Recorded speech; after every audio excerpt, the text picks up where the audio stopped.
Hello everybody and welcome to my channel. Today's going to be a chatty get ready with me. I'm actually about to film another video, so I wanted to put on some makeup and I figured I'd film it for you guys. So this is going to be another one of those chatty get ready with me videos. I'm going to be talking about American Horror Story. I have some opinions on the final episode, so that is what it's going to be about today. So if you want to see how to create this look, and if you want to see me run my mouth for about 30 minutes, then of course, keep on watching. Today, this is going to be like a quick get ready with me. I was gonna film some other videos, but I completely overestimated my productivity because I slept in so much. It's Saturday and I literally slept in way too much. I was planning on waking up so much earlier than I actually did. So anyway, this is gonna be a get ready with me, and it's gonna be a chatty get ready with me. Get ready with me. Chatty get ready with me. Oh goodness, I can definitely talk, can't I? So anyway, let's just dip into this color right here and just see what happens. I want to make this a dark, kind of poisonous eyeshadow look. By the way, yes, all shadows and all products will be down below in the description box. I'm just not going to mention them on camera because I can only do so many things. No, actually no, it's just because I kind of I feel like I sound like a broken record. I really want this makeup look to not focus too much about the products and brands and focus more on the actual makeup and the fact that we are creating something beautiful, and I don't want it to be hey, yeah, you have to use this product or this product, even though you might be able to identify what products I'm using anyway, but I'm not gonna talk about them. So anywho, I know that at least one person that watches me watches American Horror Story. I'm looking at you, Dawn.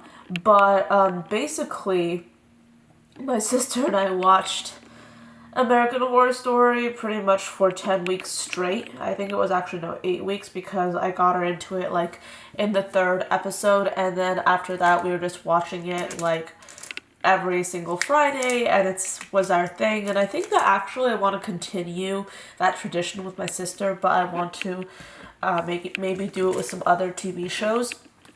But basically, yeah, we were watching American Horror Story, and we were obsessed with it, and we were loving it, and it started off like that. We were amazed with it and was so good, and but then the finale episode aired this past week,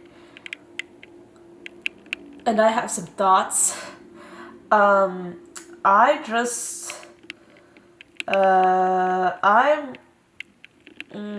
think that I didn't like it. I know that so many people like it, a lot of people don't like it, and I feel like my reasons are a little bit different. I didn't like how easy it was to defeat Michael. I mean, we're talking about the apocalypse here. Everyone is bye-bye, okay? And it's the apocalypse, all right? It's the apocalypse, and they made it seem so easy, and there wasn't even an epic showdown between Michael and Mallory. She literally hit him with a Range Rover. She went back in time and hit him with a Range Rover. I definitely do agree with a lot of people that say that he should have followed her back in time, because that would have made a much more interesting, I think, episode if he had followed her back in time and tried to stop her and all that. Because remember in the first few episodes when we get that encounter with Michael and Mallory, and she literally just practically spews fire at him, okay? And we're oh my gosh, she's not what she seems. And I feel that set the stage for a potentially very dramatic what do you call it, dramatic showdown between those two, because they have so many things in common, but they're still polar opposites.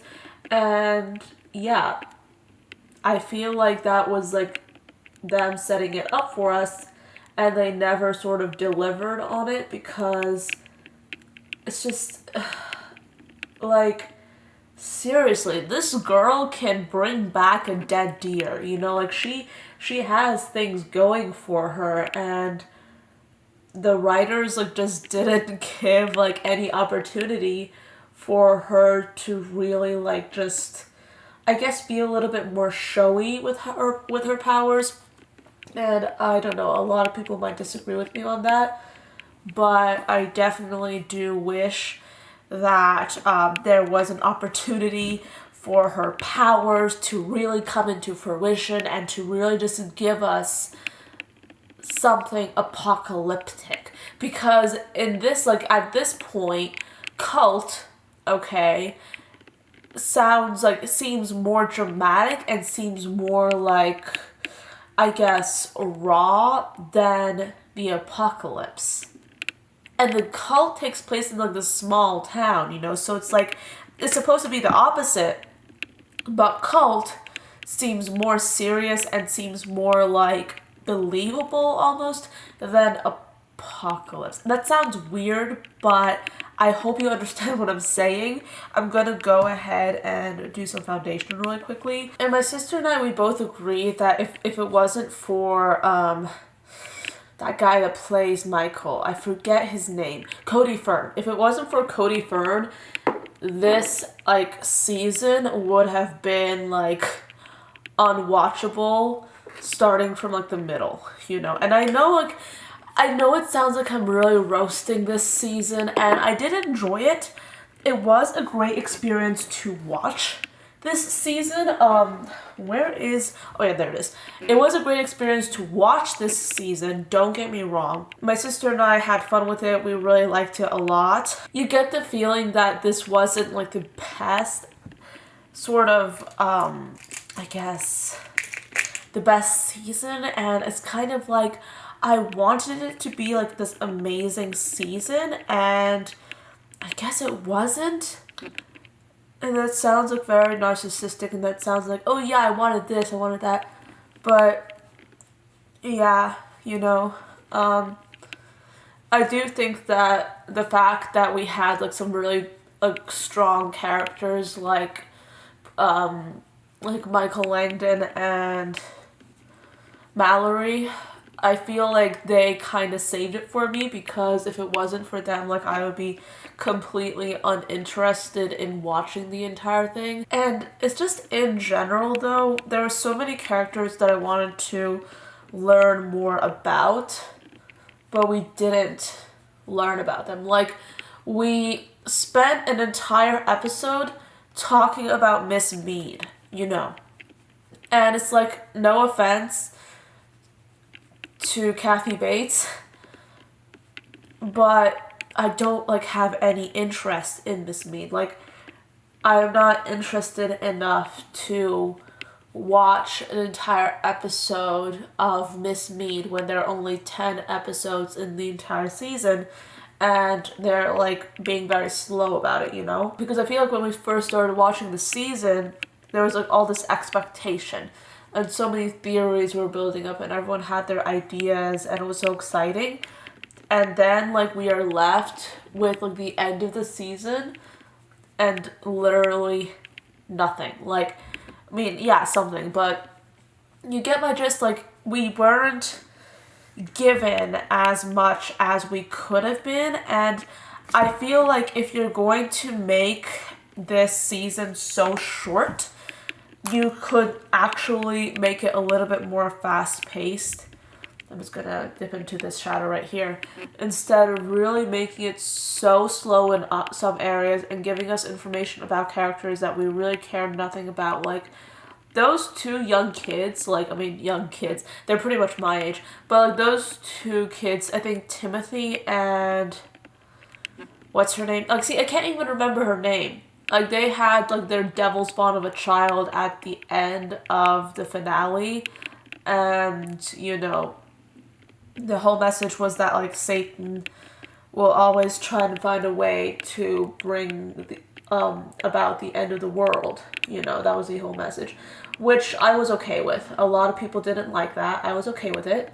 It makes sense. My screen just turned blue. It makes sense, you know. But what I don't get is why these two individuals were not even talked about that much.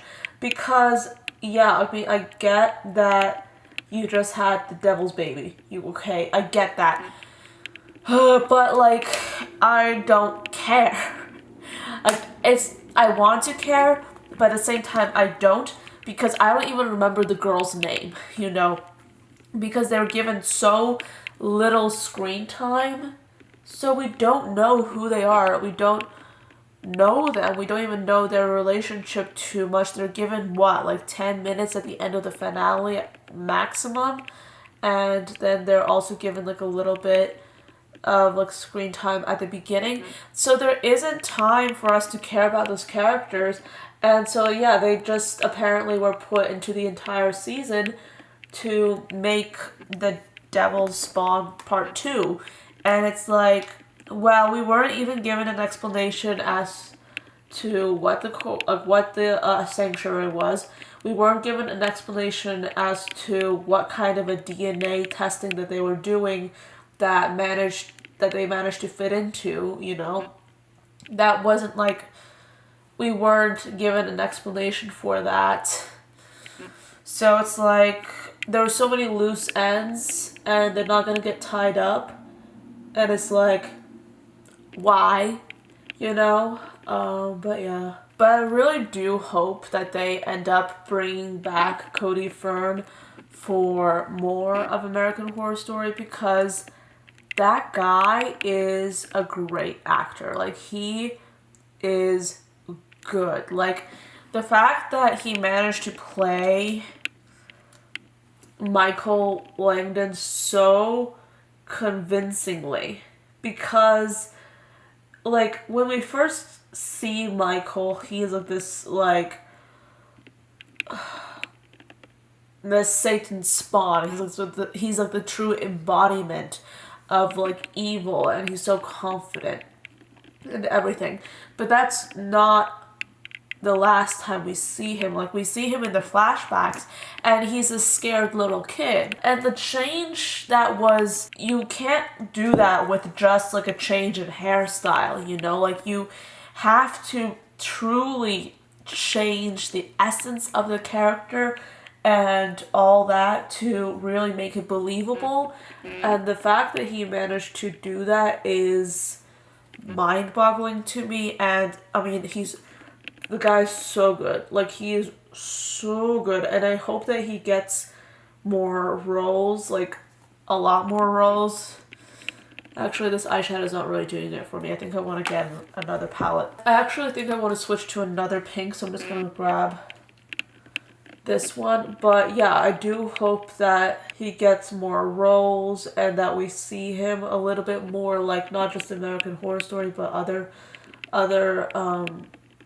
jobs as well, because he really has so much potential and so much talent. Oh yeah, and while we're talking about Michael Langdon, I was so mad when his grandmother, I was so mad when Constance just left him, you know, just left him out in the middle of the road and left him to die. You know, she didn't even take him inside the house. He was asking her to take him inside the house because he wanted to be with her. You know, like, he wanted to be with her for eternity. And it's like, you can see, like, in his face that, like, this is Michael Langdon. This is not the Antichrist. This is his, like, human side. And he didn't even get, like, a chance to really become, like, the evil person that his true father wanted him to be.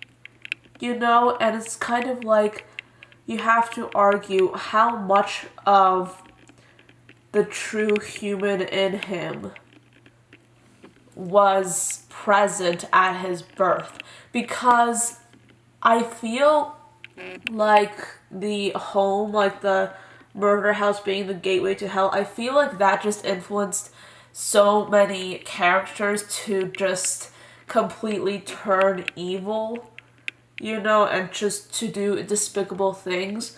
So what's to say that he wasn't influenced in the same way? Yeah, he could have been like a psychopath, or he could have been a sociopath, and he could have been like trying to, like, he could have had like these tendencies to kill, but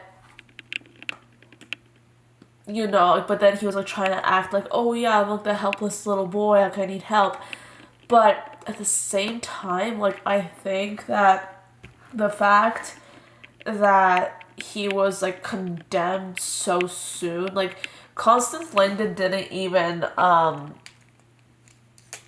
don't know, like I feel like he could have been saved, and maybe like that's me being like super hopeful, and I guess I'm a hopeful person, but I feel like he could have been saved and he wasn't, due to the people around him,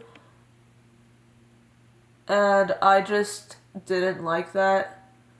So yeah, I mean, yeah, we see Michael Langdon and he's evil and he's like killing 7 billion people, but 2015 Michael Langdon wasn't looking for that. Like, he was literally looking for love and affection and a way to belong, and the guy was confused, you know, because he was like obviously like seriously psychologically wounded, and he had like these issues, and I feel like that version of Michael Langdon could have lived pretty well in the murder house, you know, like he would have been okay there. But yeah, his grandmother didn't want him and she literally left him out there to die, and I didn't like that. I thought that that was like truly despicable, and I don't know, maybe I'm being like way too hopeful, but I feel like after the apocalypse, obviously there was no redemption, because like even a little bit before the apocalypse, like he was gone, you know, but I feel like everyone has like a capacity to be like human, and I feel like everyone has some sort of good in them, and it just like it vexes me so much that there was no chance for him in that regard. So yeah, I mean, that just tells you a lot about me, I guess, because I'm always someone that's like looking for the best in people and all that. Like, this lighting, I'm sorry, is so terrible, but yeah. I mean, I just put on this like cream highlighter, well, this liquid highlighter. But I am excited for whatever the next season is going to be. I think my sister and I will definitely be watching it. Because we are obsessed with American Horror Story. She has actually seen more of American Horror Story than I have, because I just didn't really see much of Asylum and I didn't finish Freak Show. So she has definitely seen more than I have, because she's been marathoning it for like the past 2 months, but we both love it and we're both excited about it. I think that I'll be doing a little bit of highlight as well, like on top of this. I'm going into like this purpley highlight right here, mixing it in with this pink, and then I'm just going to press it into my cheekbone. I think for my inner corner I want to work with a little bit of like this purpley iridescence, and I'm going to put that into my inner corner just using my fingertip.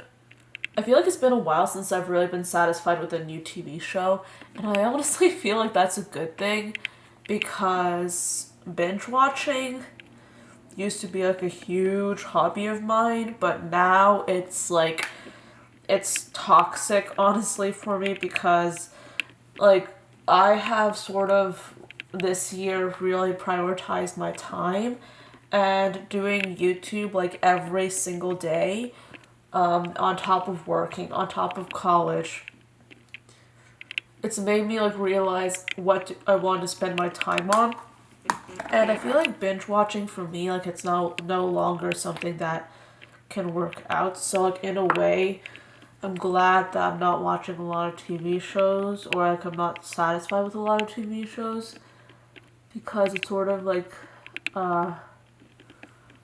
brings me back, like gives me back my perspective, if that makes any sense. Okay guys, so that is the end of this get ready with me. This is the finished look right here. It's very light, kind of purplish, kind of iridescent.